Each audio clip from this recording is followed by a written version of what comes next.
Hello friends, today we will discuss about Emile Durkheim and his sociological work. So let us start now from the background. Emile Durkheim was a pioneer architect of the discipline of social science and widely referred to as the father of modern sociology. Was born on April 15, 1858 in Epinal, Lorraine, France, in Jewish family. His early training was to become a rabbi, a Jewish priest, but he was adamant against becoming a rabbi despite being enrolled in a rabbinical school for his early education. Durkheim was an exceptionally bright student. In 1879, got an acceptance from renowned École Normale Supérieure, French institution of higher education. Durkheim's stay at the École marks the most creative and most constructive period of his life. He studied along with brilliant philosophers, linguists, psychologists, historians, geographers, and socialists.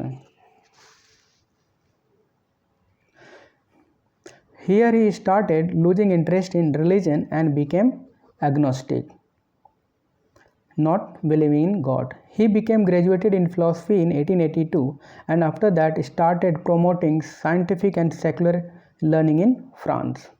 In 1887, he joined University of Bordeaux as a lecturer. Between 1887 and 1902, he devoted his time to educate the masses on social science on scientific and secular line. He established the first European department of sociology in Bordeaux University. In 1892, his first doctoral work, The Division of Labor in Society, was published. In 1895, he published one of his highly innovative work, The Rules of Sociological Method, where he provided specific scientific guidelines to be employed while conducting sociological research. In 1897, he published his much discussed work, The Suicide. In 1898, Durkheim established the Année Sociologique, the first journal in France devoted to the discussion of social science.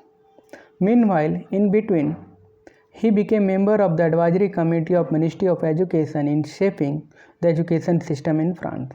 In 1912, he published The Elementary Forms of Religious Life, where he provides an analysis of the religion as a social phenomena. With advent of World War I in 1914, Durkheim became preoccupied with supporting the national cause. All young people had to join the army. His beloved son André was killed while fighting at Balkan Front. This devastation shattered Durkheim and he died in 1917 at the age of 59. Now let us see Durkheim's sociological work. There are two main themes in the work of Emile Durkheim. The first one is the priority of the social over individual, and the second, the idea that society can be studied scientifically. Durkheim's approach. He emphasized on social dimension of all human phenomena.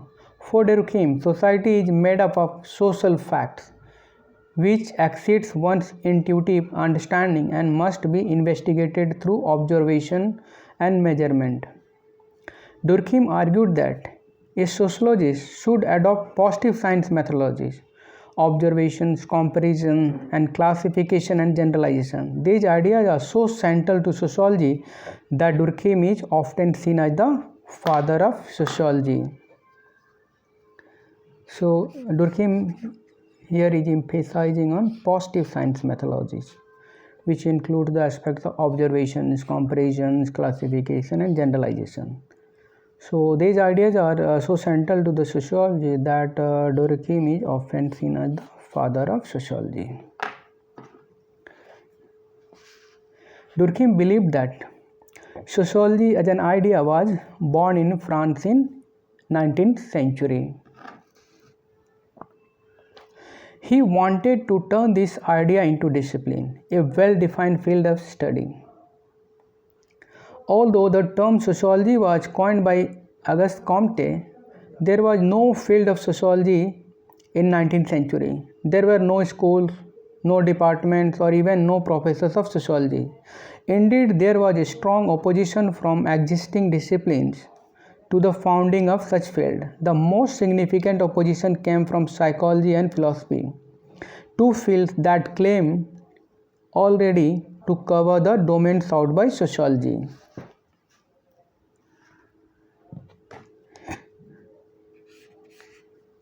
So there was a strong opposition from particularly psychology and philosophy.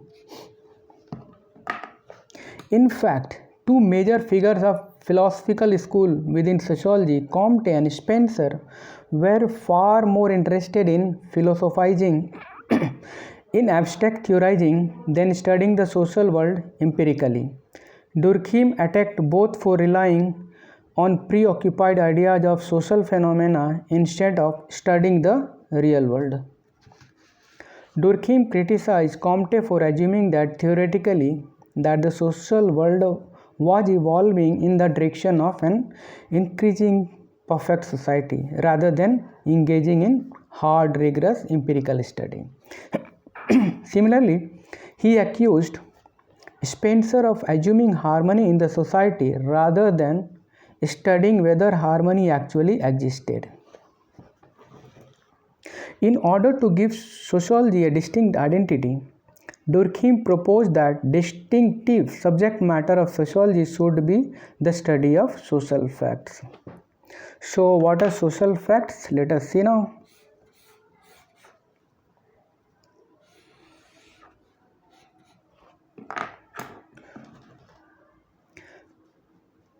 According to Durkheim, the social facts is every way of acting, fixed or not, capable of exercising on individual and external constraints. Or again, every way of acting which is general throughout a given society, while at the same time existing on its own right independent of individual manifestation.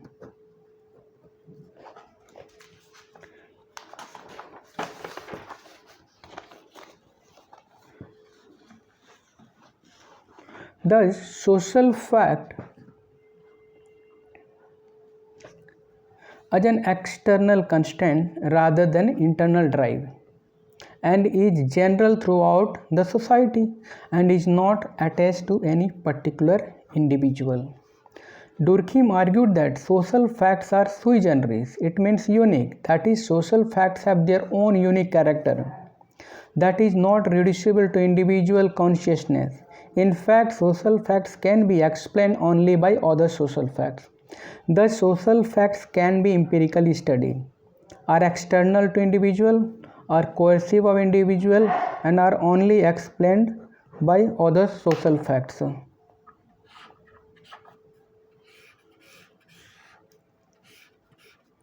Durkheim gave examples of social facts including legal rules, moral obligations, social conventions, languages, etc. Durkheim's idea of social fact established sociology as an independent field of study and provided the most convincing arguments for the studying society. Now, let us see the two types of social facts, material and non-material social facts. Durkheim differentiated between two broad types of social facts, material and non-material social facts. Material social facts such as style of architecture, form of technology, and legal codes can easily understood because they are directly observable. Non-material social facts including those who are not directly observable such as norms and values. Durkheim recognized that non-material social facts are to certain extent found in the minds of individuals. Individuals are kind of substrate for the non-material social facts. But when individuals interact with others in a society, they interact in a complex way, independent of individual manifestation. The complex interactions give rise to the social things having own reality called social realism. Durkheim saw social facts exist along a continuum of materiality. So sociologists, according to him, should begin a study by focusing on material social facts as they are directly observable and empirically accessible in order to understand non-material social facts, which are in continuum with material social facts. The most material social facts are such things as population size and density, channels of communication, and housing arrangements. Durkheim called these facts morphological.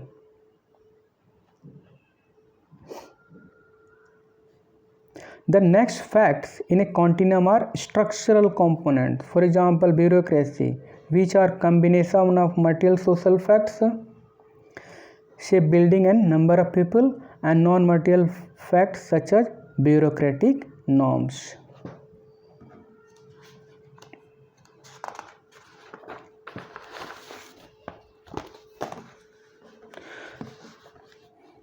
Now let us see the types of non-material social facts.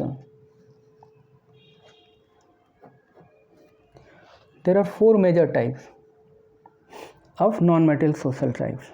First one is morality. Durkheim was a sociologist of morality in the broader sense. Durkheim's view of morality has two aspects. First, morality is a social fact, that is, morality can be empirically studied, external to individual, coercive of the individual, and is explained by other social facts.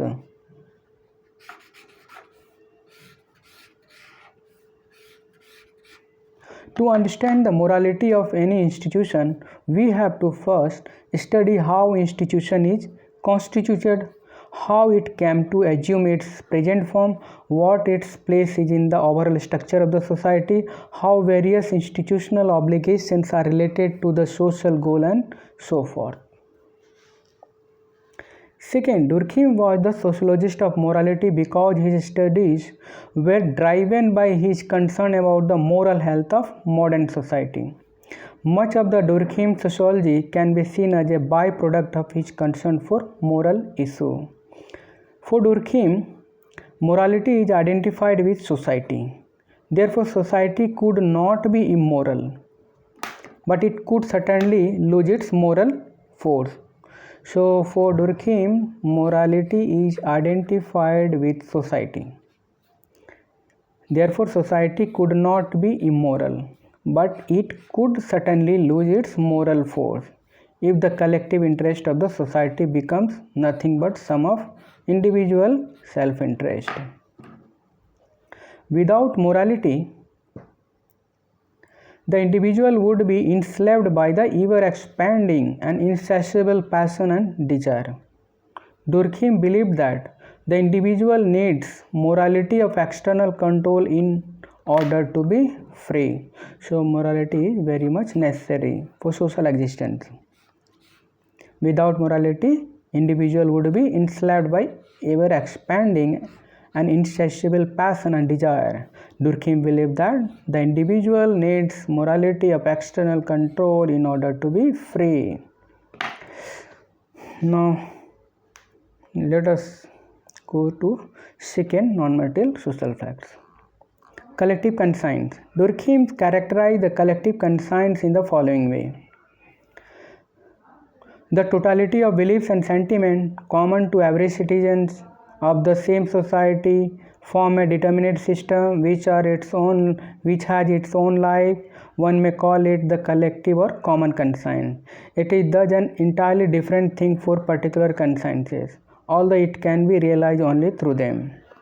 Thus, according to Durkheim, collective conscience is a totality of people's belief and sentiment, independent and capable of determining the other social facts and realized through individual consciousness.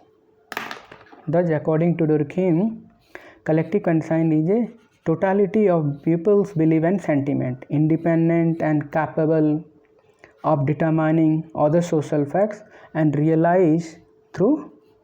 realized through individual consciousness. Now come to the third type of social non-material social facts, that is collective representation. Durkheim argues that collective conscience is such a broad and amorphous idea that it is impossible to study directly and thus must be approached through related material social facts. To address these limitations, Durkheim proposed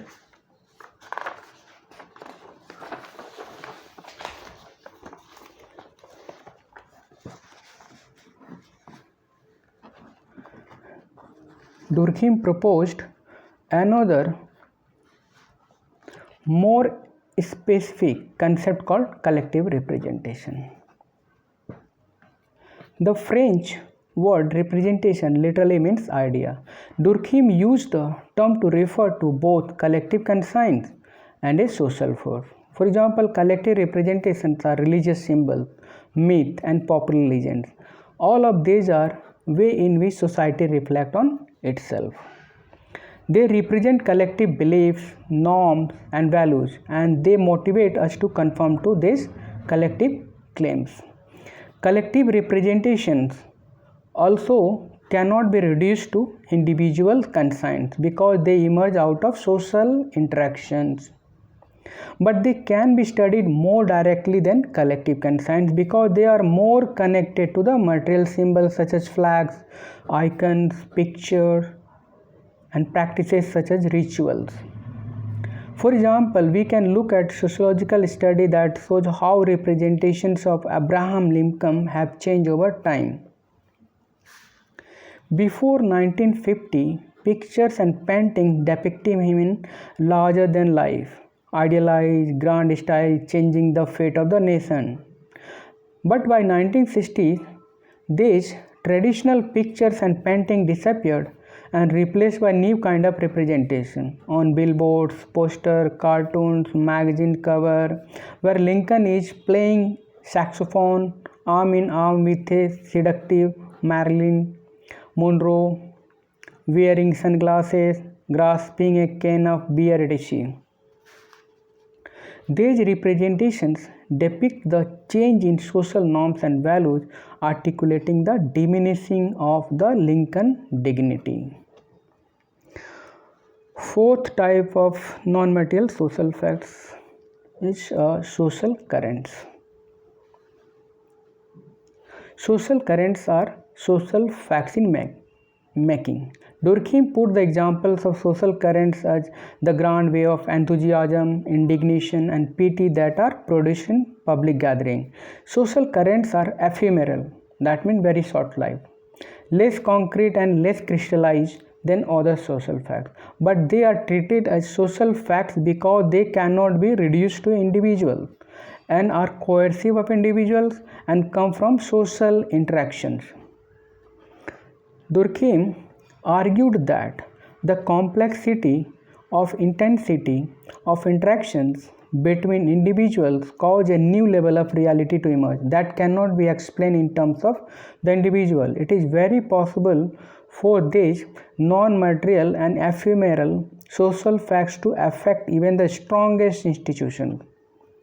For example, in Sri Lanka, what is happening? The protest by the public against the economic collapse is an example of social currents. Now, another example, for example, in 1980s and early 90s, the social currents that were created among crowds at social concerts were looked as a potential threat by Eastern Europe communist government, and political leaders were afraid of the rock concerts.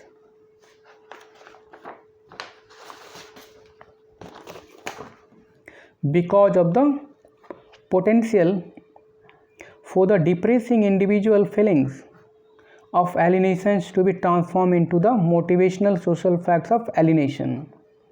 In fact, these rock concerts contributed to the downfall of communist government in Eastern Europe. We can put also examples of politics of organizing rally in India, and we can explain about related social currents. Now, in the next lecture, we will cover one of the most important works of Emile Durkheim, the division of labor. Okay, thank you very much.